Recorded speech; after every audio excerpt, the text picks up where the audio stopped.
আসসালামু আলাইকুম।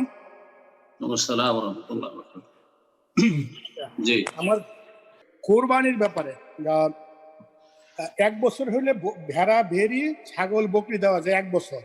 এখানে একজন বললো সে জানে, বলছে যে বকরি ছাগল 1 বছর, ভেড়া ভেড়ি 6 মাস। এটা কি ঠিক? ভেড়া ভেড়ি 6 মাস দেওয়া যাবে? জি জি জি ঠিক বলেছেন। বকরি ছাগল যদি হয় তাহলে 1 বছর অধিকাংশ ওলামাদের কাছে, কিন্তু তার সাথে আরো অতিরিক্ত সতর্কতা দাতা হওয়া, কারণ মুসিন্না এসছে দাতা হওয়ার। 1 বছরে সাধারণত দাঁত হয়, সেজন্য 1 বছর বলেছে অধিকাংশ ওলামারা। কিন্তু যারা সালাফি আহলে হাদিস ওলামা ভারত বাংলাদেশের, তারা দাতা বলছেন। দুটো দাঁত দেখে নেবেন, সামনের দুটো দাঁত হয়ে গেছে। পক্ষান্তরে ভেড়া ভেড়ির ক্ষেত্রে, মেষের ক্ষেত্রে 6 মাস হাদিস রয়েছে জাযা মিনাদ দান।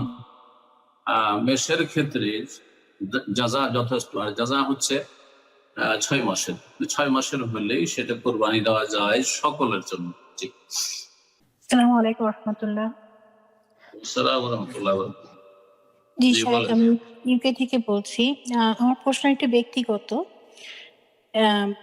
আমার একটা ভাই ওই টু লার্নিং ডিসেবল আছে। ও বিয়ে করেছে, একটা মেয়ে আছে, এবং ও হলো আমার আব্বার পেনশন টাকার উপরেই নির্ভর করে, আমার মা এবং আমার ভাই, এবং আমরা যথাযথ সাহায্য করি অন্যান্য ব্যাপারে, আমার বউ এবং আমি। এখন কথা হলো যে ওর ভাইয়ের বউ, ও থাকে না ওর সাথে, খুবই মানে বাবার বাড়িতেই থাকে, আমরা অনেক ফোর্স করে আনি, তারপরে চলে যায়। কিন্তু ওর বাবার বাড়ি থেকে এখন টাকা ক্লেম করে, প্রতি মাসে মাসে টাকা ক্লেম করে। এখন যে টাকা ক্লেম করে, এটা যদি ও দিয়ে দেয়, যেহেতু ওর হক আছে, দিয়ে দেয়, তাহলে ও আমাদের উপর বোঝা হয়ে যায়। এই ক্ষেত্রে করণীয় কি, আমি মানে একটু জানতে পরামর্শ চাচ্ছি। জাযাকাল্লাহ খাইর। বিয়ে করেছে আপনার ভাই, ওর স্ত্রী ওর কাছে আসে না, ও বাবার বাড়ি থাকে। জি। এখন সেখানে থেকে সে ভরণ পোষণ চায়, সেখানকার খরচ খরচা চায়, যেটা এর জন্য বহন করা কষ্টকর। এই ক্ষেত্রে করণীয় কি? জি স্ত্রীর জন্য ফরজ, স্ত্রীর জন্য ফরজ যে স্বামীর আনুগত্য করবে। স্বামীর বৈধ কাজে জায়েজ যতগুলি কথা কাজ রয়েছে সব ক্ষেত্রে আনুগত্য করবে। আর শরীয়তের যেগুলো ফরজ ওয়াজিব আছে, আনুগত্য তো করতে হবে। এমনকি জায়েজ কথাও যদি স্বামী বলে, তো স্ত্রীকে সেটা মেনে নেওয়া ফরজ। একমাত্র হারাম নাজায়েজ কোনো কথা বললে মানবে। এখন স্বামী নিজের ঘরে আসতে বলছে, সে আসছে না, এটা গুনার কাজ করছে, তার চলে আসা উচিত।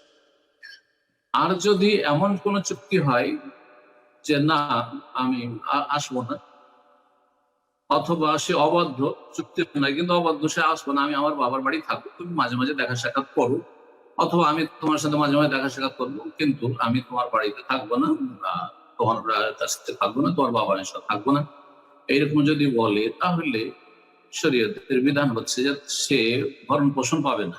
সে ভরণ পোষণ পাবে না, সে বাসা ভাড়াও পাবে না, যেহেতু তার বাবার বাড়ি থাকছে। আর সে খাওয়া খরচও পাবে না, কারণ সে স্বামীর অবাধ্য, স্বামীর অবাধ্য। জি, এটা হচ্ছে শরীয়তের বিধান। বাকি পশ্চিমা বিধান আপনাদের কি আছে, সেটা তখন তাদের আইনের বিষয়, সেটা ভিন্ন বিষয়। কিন্তু শরীয়ত হচ্ছে যে স্বামীর আনুগত্য করতে হবে, স্বামীর ঘরে থাকতে হবে, এবং স্বামীর ওপর ফরজ তার বাসা ভাড়া দেওয়া, এবং তার খাওয়া খরচ দেওয়া, তার বস্ত্র দেওয়া, তার চিকিৎসা দেওয়া ইত্যাদি। জি।